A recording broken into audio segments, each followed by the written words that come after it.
Yallaɓai, ka sake tunani yallaɓai. Kama shi ba abu ne mai sauƙi ba.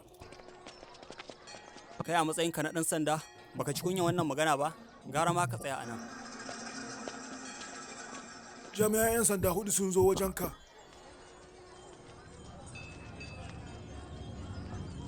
Barka da yallaɓai, duk da kai shugaban yanki ne, da mamaki yadda kake tafka rashawa, mun samu ƙorafi. Kai, ka kuwa san da wa kake magana? Kwarai, hakan ne ma ya sa muka zo da isassun hujjoji. Sabo ne barin ba tare da sanyawar albarkar uwar gijiya ba. Mu je a nemi sanyawar albarkar tukun yayin tattaunawa a gefen fage.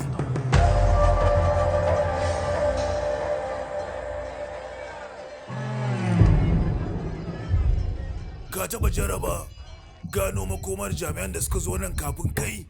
Kamar yadda kuka zo dinnan su ma haka suka zo. Ko ka san me faru?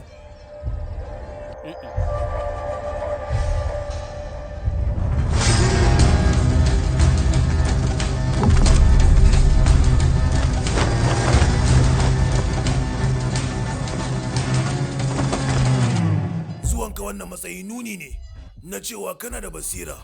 Amma zuwanka da mastali ka yi rashin wayo ta ya mutum kamar ba za ka kwamushe shi cikin sauƙi haka.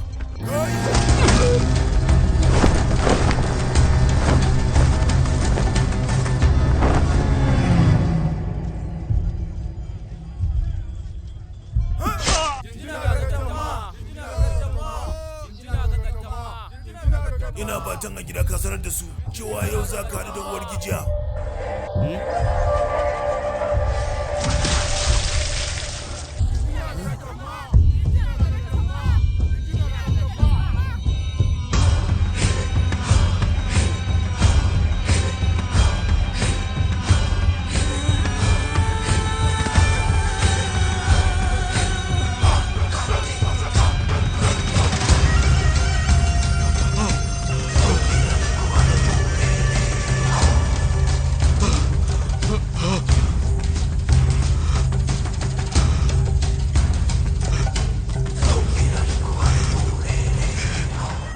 Kai haƙuri, kuskure ne yallaɓai, kuskure ne.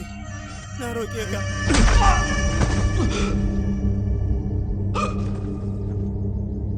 Ku daddatsa su sannan ku jefa su a kogin jimadara. A tambayi Obulu wane ne ya fito fili yana magana a kanmu.